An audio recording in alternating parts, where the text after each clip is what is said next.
العاشرة تماما بتوقيت العاصمة أسمرة.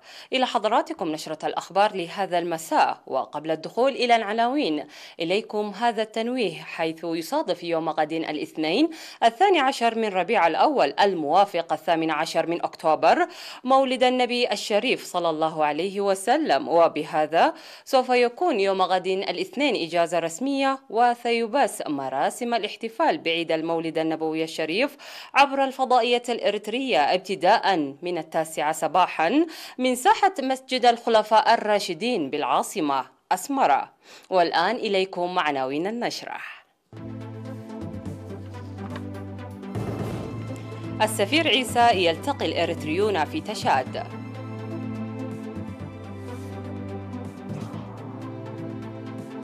جهود لمكافحة العمى في إقليم جنوب البحر الأحمر. الكونفدرالية الوطنية للعمال تكرم المؤسسات المشجرة. واشنطن تنفي تصريحات موسكو بشأن طرد مدمرة أمريكية في بحر اليابان. ميركل تتعهد مواصلة العلاقات مع أنقرة خلال زيارتها الأخيرة لتركيا. ومقتل 3 وإصابة 7 أشخاص جراء زلزال في جزيرة بالي. والآن إلى عناوين النشرة. أهلا بكم. أكد الإريتريون في تشاد لدى لقائهم سفير إريتريا السيد عيسى أحمد عيسى على المساهمة في برامج التنمية الوطنية.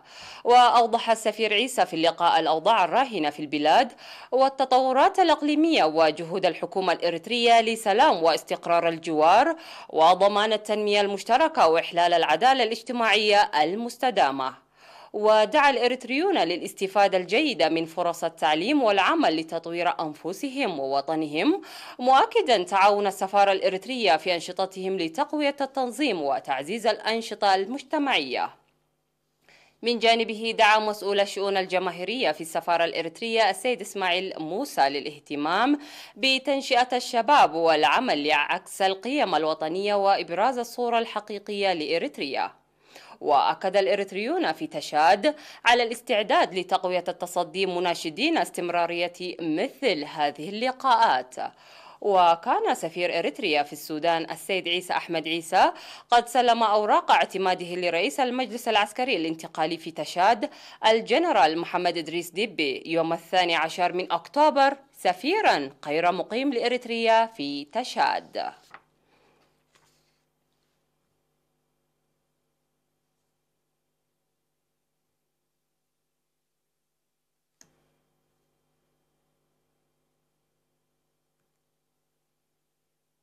أوضحت مسؤولة وحدة الأمراض غير المعدية في مكتب وزارة الصحة بإقليم جنوب البحر الأحمر السيدة هيويت قبر مسقل أن جهود جادة تبذل لمكافحة العمى في الإقليم. وقالت بالرغم من تعداد أسباب العمى إلا أن الوضع المناخي المشمس وأنشطة الصيد دون استخدام النظارات من الأسباب الرئيسية في الإقليم عامة والقرى الشاطئية خاصة. وذكرت أن العين من الجزء الحساس في الجسم وتحتاج للعناية الخاصة وتجري أنشطة طب العيون المنتظمة في مؤسسات الصحة وإدارات الضواحي والمدارس. وأشارت إلى القيام بحملة تطبيب هذه السنة أجريت خلالها الفحوصات على 1600 مواطن وتقديم الدواء للحالات الخفيفة ومنح الموعد للعمليات ل 324 مريض. وأوضحت الدور الكبير للإدارات واللجان القرى لإنجاح الحملة، منادية لمواصلة التعاون لعملية زرقة العين التي ستجرى في عصب وطيعه وعديه.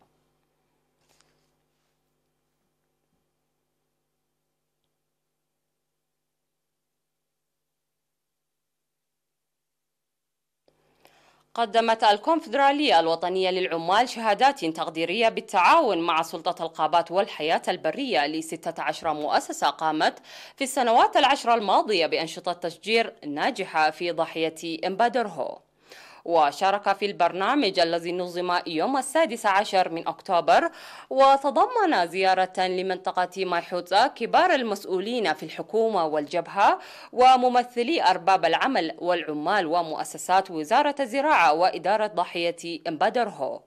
وأعرب نائب رئيس الكونفدرالية الوطنية للعمال السيد كبرى آب كيداني عن الارتياح لتقييم الأنشطة التي نفذت تحت ظلال الأشجار التي غرسوها قبل 10 سنوات، وأشاد بالعمال المساهمين لإنجاح البرنامج. وقال ممثل سلطة الغابات والحياة البرية في الأقليم الأوسط السيد أبراهام تخلو إن استخدام غير الرشيد للموارد الطبيعية التي يتبعها الإنسان أدت إلى الأزمة المناخية على المستوى العالمي، وأن الجهود الجارية في إريتريا لإعادة البيئة التي إلى طبيعتها من خلال برامج حماية التربة وحفظ المياه والتشجير تحقق نتائج مرضية. وخير شاهد لذلك العمل المستمر المتفاني للعمال لحوالي 10 سنوات في منطقة مايحوطة. وذكر مسؤول مكتب الزراعة في مديرية سرجقة السيد داوود مبرحتو زراعة حوالي 5 مليون شجرة في المديرية منذ عام 2010، وجعل المزارعين يمتلكون ويعتنون بالأشجار منادين باستمرارية مساهمة الاتحادات والمؤسسات. وقامت الكونفدرالية الوطنية للعمال لقرث أكثر من 50,000 شجرة في مايحوطة بالتعاون مع العمال والمؤسسات، كما قامت الكونفدرالية بالتعاون مع الاتحاد الوطني للمرأة والاتحاد الوطني للشباب والطلبة ببناء المدرجات في حملة نفير تشجير في منطقة بيت قرقيش.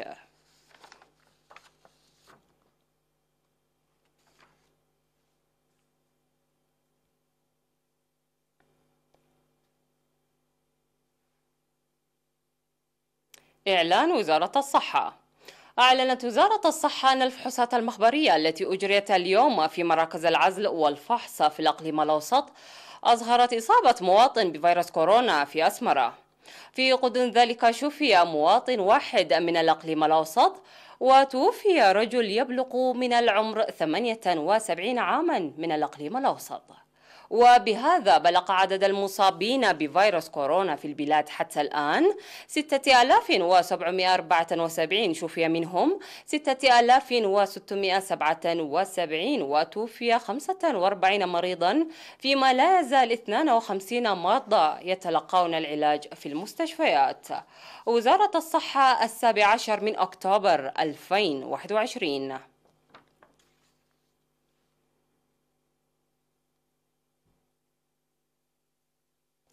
وزعت قطع الأراضي للملكية الخاصة إيسا في ضاحية إمبادرهو بمديرية سرجقة اليوم يوم أمس 16 من أكتوبر ل 576 من أبناء القرية. وأوضح مدير ضاحية إمبادرهو أن الأراضي الموزعة هي التي كانت خالية وسط القرية. من جانبه أوضح مسؤول فرع الأراضي في إدارة الإقليم الأوسط السيد مكونن مائيل أن الأراضي المقدم لهم أبناء إمبادرهو هم من أدوا الواجب الوطني المقيمين داخل البلاد وخارجها بموجب مرسوم الأراضي رقم 58994.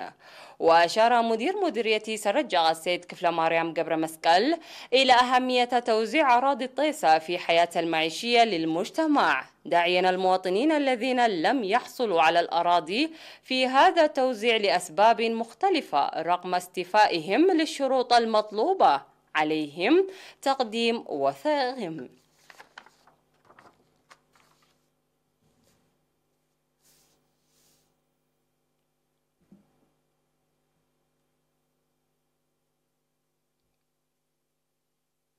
عقد مكتب الثقافة والرياضة في إقليم القشبركة اجتماع يوم 14 من أكتوبر في مدينة بارونتو للدفع بالأعمال الفنية. وهدف الاجتماع الذي شارك فيه الناشطون في المجال الفني بحث سبل إنتاج فني يعكس التنوع الثقافي في الإقليم وينمي الوطنية ويحافظ على القيم الثقافية دون الابتعاد عن الجذور. وأوضح المدير العام لقسم الثقافة والرياضة السيد إدريس صالح الموارد الثقافية والفنية التي يتمتع بها الإقليم، داعيا الشباب القيام بدراسات عميقة لعكس الفنون والثقافة جيدا. ووجه الاجتماع الدعوة للقيام بالمتابعة والتوجيه والتشجيع لضمان كفاءة الأعمال الفنية، وأن تكون الأعمال المنتجة في الإقليم والمديريات بالتفاهم مع قسم الثقافة والرياضة. وهاب المشاركون في الاجتماع لتقوية منظمة للأنشطة التي بدأت فردياً وعشوائيا وتنظيم قسم الثقافة والرياضة المناسبات وتمهيد الأرضية لتفعيل النشاط الفني في الأقليم.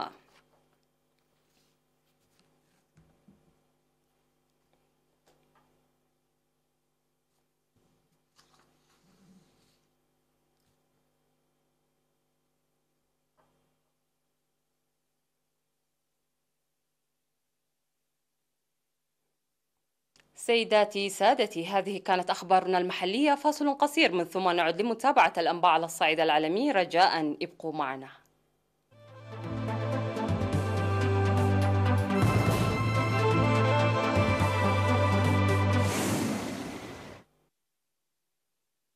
أشادت المستشارة الألمانية أنجيلا ميركل في اسطنبول بالتعاون الجيد للغاية مع تركيا خلال زيارتها الأخيرة لأنقرة بدون أن تخفي انتقاداتها لها في مسائل حقوق الإنسان والحريات الفردية. وأكدت ميركل التي استقبلها أردوغان في إطار جولتها الوداعية بعد 16 عاما على رأس السلطة أن العلاقة ستستمر على حالها بين الشريك المهم والفريق الجديد الذي سيحكم ألمانيا.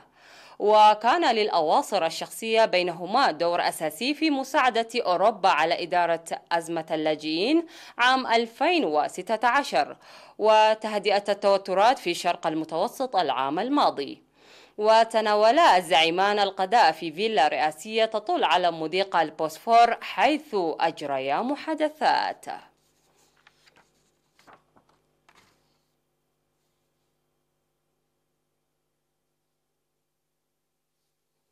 لقي 3 أشخاص مصرعهم وأصيب 7 آخرون جراء الزلزال الذي وقع في جزيرة بالي الإندونيسية بحسب ما وردته وسائل إعلام محلية.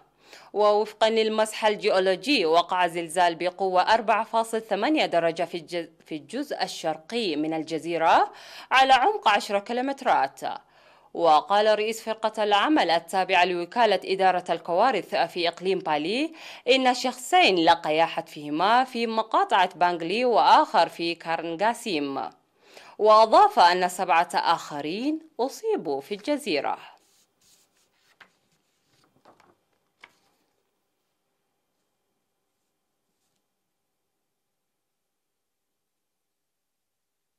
وصل 3 رواد فضاء صينيين بينهم امرأة إلى محطة الفضاء الصينية لمواصلة بنائها في مهمة تستغرق مدة 6 أشهر وهي قياسية لبكين. والقصر السماوي تبنيه بكين في مواجهة محطة الفضاء الدولية، وذلك في خطوة ذات رمزية كبيرة في برنامجها لترسيخ مكانتها كقوة فضائية عالمية. وكانت المركبة التي تقلهم أطلقت بصاروخ لونغ مارش 2F من منصة جيوتشوان في صحراء غوبي بشمال غرب الصين حسب الوكالة الصينية للرحلات الفضائية المأهولة. وبعد أقل من 7 ساعات من إطلاقها التحمت المركبة تشانشو 13 بالمحطة الفضائية. وخلال مهمتهم التي تستغرق 6 أشهر سيواصل رواد الفضاء بناء المحطة والتحقق من مختلف التجهيزات وكذلك إجراء تجارب علمية وخصوصا وضع معلومات ثمينة عن طريقة تكييف أجسامهم في هذه الإقامة الطويلة.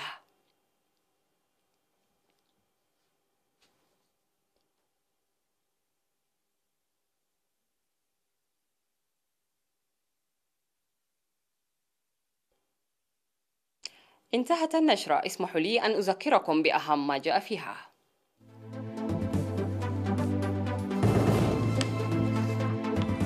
السفير عيسى أحمد يلتقي بالمواطنين الإريتريين.